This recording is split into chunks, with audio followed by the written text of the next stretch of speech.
Tèche sera peut-être à Londres. lui, il dégage. Et on met un girl power, en fait. Est-ce qu'il y a eu un avant-après Nana pour toi? Alors, ça dépend à quel âge, je pense. Parce que Ok. quand je l'ai vu pour la première fois, j'étais très jeune. Ok. Donc, je suis pas sûre que je comprenais tout ce qui se passait et tous les dramas et tout ce que ça inculquait dans la vie d'une femme, etc. Et Ok. mais quand je l'ai redécouvert plus tard, je pense que c'est un peu comme tout le monde où on espérait être Nana. Oh. Voilà. Et en fait, on se retrouve être Nana Komatsu avec toutes les T'as pas rencontré dépendances ta reine. affectives, voilà. Et mais je pense que ça a aidé à former un peu mon caractère ou à voir ce que je veux pas, ce que j'accepte. Et en fait, c'est vraiment un manga de la vie quotidienne en fait d'une femme de 20 ans. Donc en vrai, voilà. Donc je pense qu'il y a eu un avant-après, mais pas le premier visionnage. Et ça s'est fait petit à petit, peut-être. C'est ce qu'elle nous disait justement, Ouais. la doubleuse de Nana Komatsu ce matin, qui avait un côté très. En fait, on se rend pas compte du changement maintenant. C'est petit à petit, finalement, on repense, on y repense, on évolue, et c'est là Ouais. que ça Et on retentit y davantage. Parce que je l'ai lu la première fois quand j'avais 12-13 ans. Et après, j'ai toujours lu un peu au fil du temps. Et t'as toujours des moments où ça correspond à ce que tu vis ou alors t'as déjà vécu ces choses-là. Donc, ouais. Est-ce que justement, il y a un passage du manga, une scène ou un personnage où tu as complètement changé d'avis par rapport à ta lecture au tout début? Je pense que Takumi, parce que je pense que quand j'étais plus jeune, je me rendais peut-être pas compte de sa toxicité. Fallait parler de Takumi. Et en grandissant, bah pareil, en se rendant compte de ce que vaut une femme et de ce que je vaux, et ben on se rend compte que Takumi en fait c'est juste un personnage très bien écrit, mais horrible, et qu'en fait aucune femme ne mérite ça. Du coup, je ressens vachement d'empathie pour Hachi, Ok. qui au final tout ce qu'elle veut, je pense, c'est se faire aimer à fond. Et du coup, Ouais. elle se retrouve dans ces trucs de dépendance affective. Et Tu penses qu'elle est dépendante de Takumi? je pense qu'elle pense qu'elle mérite que ça. Elle pense pas qu'elle mérite mieux, qu'elle mérite quelqu'un qui l'aime vraiment profondément et qui la respecte et qui l'utilise pas juste... parce que clairement, il l'aime pas vraiment, quoi. Enfin, il dit qu'il l'aime, mais... Tu penses qu'il l'aime pas vraiment? Dans ta Je notion pense de que c'est l'amour. un peu un pervers narcissique, tu vois. On est parti sur du Takumi là. Quel personnage tu préfères et pourquoi?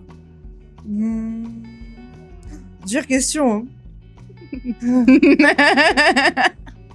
Je pense que mon cœur va quand même à Nana Komatsu.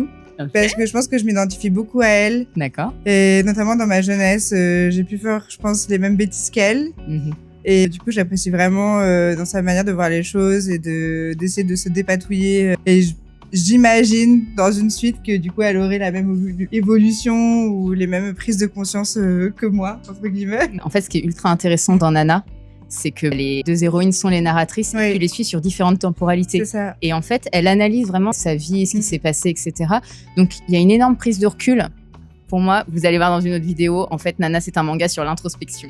Je ne fais que de dire ça. Ah, mais oui, hein, Qu'est-ce que t'en penses? Oui, parce qu'en fait, tous les personnages ont des défauts, tous les personnages ont des qualités, tous les personnages sont un peu toxiques sur les bords, quand on y réfléchit bien, mais ça, le monde est un peu comme ça, tu vois, personne n'est parfait, personne ne prend des décisions parfaites à l'instant T, c'est toujours, tu prends une décision avec tes traumas et tes souvenirs, etc. Et après, tu te dis, quelques années après, tu te dis, bah, j'aurais dû faire comme ça, comme si, maintenant j'évolue.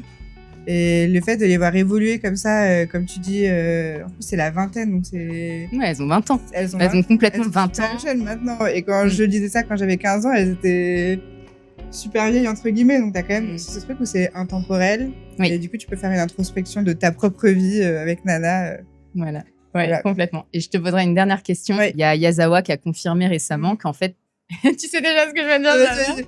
Elle a confirmé que chaque couverture de chaque volume racontait en fait la même histoire.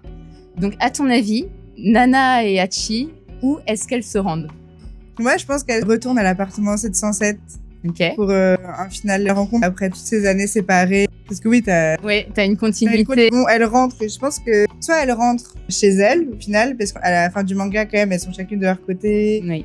Et moi, je les vois trop revivre en coloc avec leur famille. Avec Satsuki et Mireine, qui sera peut-être à Londres.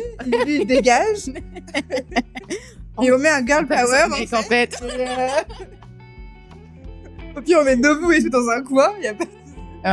Qui les invitera à son... Il a quoi déjà? Il a un onsen. Oui, Sa famille, voilà. Ouais. Il invitera Ouais, Nana et Hachi exactement. à profiter de leur amour. Ça, c'est une belle fin, non? Et elles boiront dans leur verre à la fraise, dans le onsen de Nobu. Voilà, c'est ça. Avec On boit l'eau du bain. avec Satsuki-chan parce qu'elle est trop mignonne. Ouais, trop mignonne. Elle Et est trop Ren qui chou. rentre aussi, son fils. Mini-Reine, ouais. Voilà. Mini-Reine qui part de Londres et qui dit en fait, maman, je veux vivre Je veux avec vivre avec toi toi. et Nana. C'est ça. Voilà. Merci. Je t'en prie.